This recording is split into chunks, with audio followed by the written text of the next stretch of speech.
इस वीडियो में metal and non metal की नोट्स एंड डीपीपीस हैं। Metal and non metal. Metal physical properties पढ़ेंगे। सबसे पहले मेटल होती है वो बहुत ही लक्चरस होती है, समझे, लक्चरस एकदम टॉप तरीके की।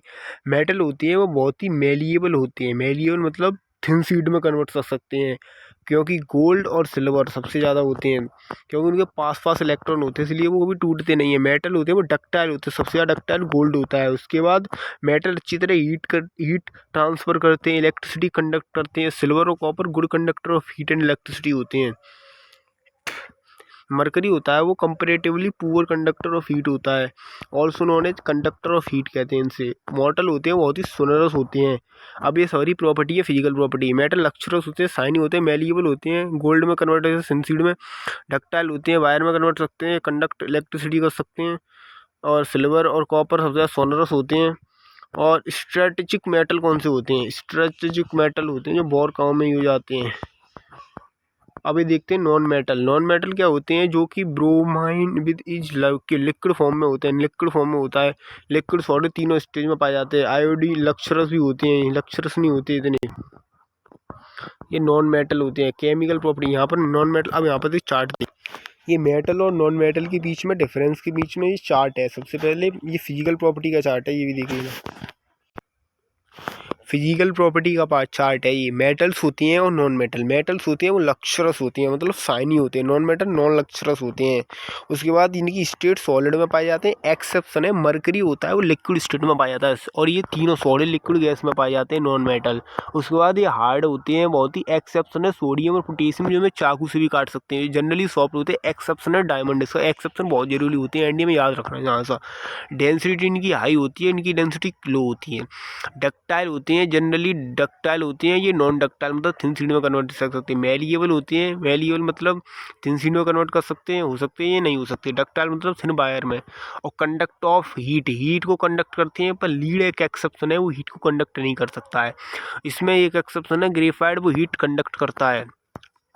फॉर्मेशन ऑफ अलॉय, ये अलॉय बनाते हैं, ये अलॉय नहीं बनाते। और नॉन मेटल और नॉन मेटल और कंडक्ट करते हैं इलेक्ट्रिसिटी को, ये कंडक्ट करते हैं, पर एक लीड एक्सेप्शन है, ये कंडक्ट करती हैं नहीं है, पर एक्सेप्शन है ग्रेफाइट। उसके बाद ये रिएक्शन विद वाटर, वाटर का रिएक्शन करते हैं, ये रिएक्शन नहीं करते, बस क्लोरीन एक एक्सेप्शन है। ये केमिकल प्रॉपर्टी है मेटल की। फिजिकल पढ़ ली, अब केमिकल देख।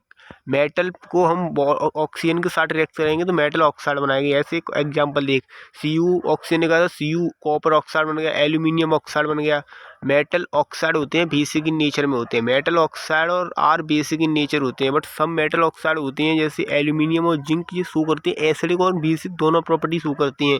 जैसे एल्यूमिनियम ऑक्साइड होता है वो जैसे एसिड से भी रिएक्ट कर सकते हैं, मेटल से भी एसिड से भी, बेस से, दोनों से रिएक्ट कर सकती हैं,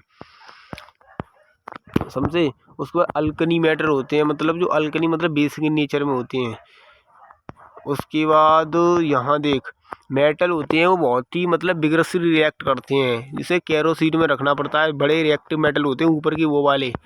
और मेटल और उससे नीचे आते जाते तो रिएक्टिविटी कम होती जाती है। जैसे जो कॉपर होता है वो burn, does not burn but not heat, black coating आ जाती है, लेयर आ जाती है कॉपर के ऊपर।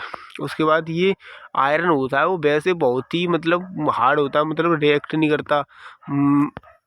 Metal heated it's does not react to ignite, temperature नहीं करता, पर इसकी फिलिंग बना ले तो अच्छी तरह ही वो कर लेता है इसका सरफेस में टेम्परेचर।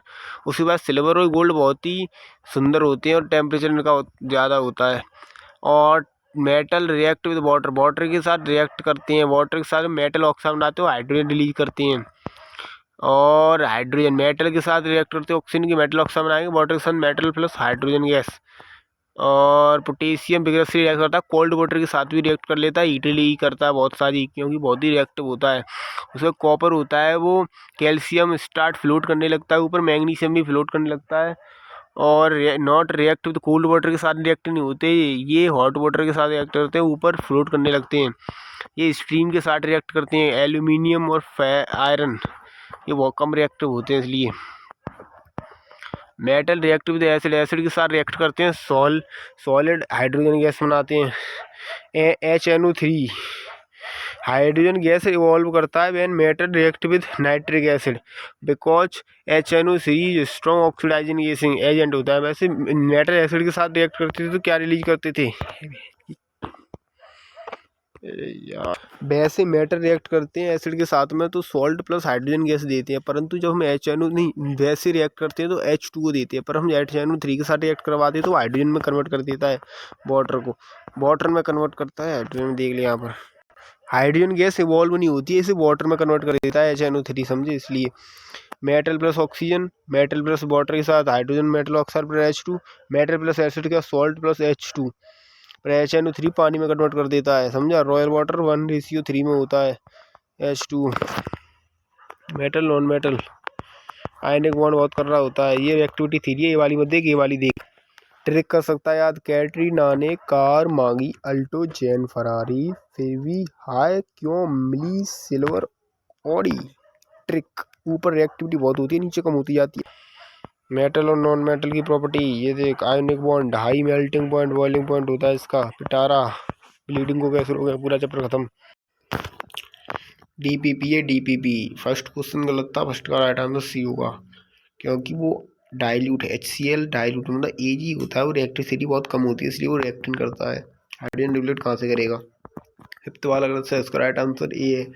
बी क्यों नहीं है, क्योंकि मेटल एक्सिबिट डिक्रीजिंग करते हैं, रिएक्टिविटी डिक्रीज कहाँ होती है, पीरियोडिक टेबल में नीचे जाइए तो पीरियोडिक टेबल में हाइड्रोजन तो नीचे जाएगा, CCM और फ्रीसिंग में सबसे ज़्यादा रिएक्टिविटी होती है तो बढ़ जाते हैं, कम ना होते। फिर 10th वाला देख, 10th वाला भी सही है। DPP का आंसर सॉल्यूशन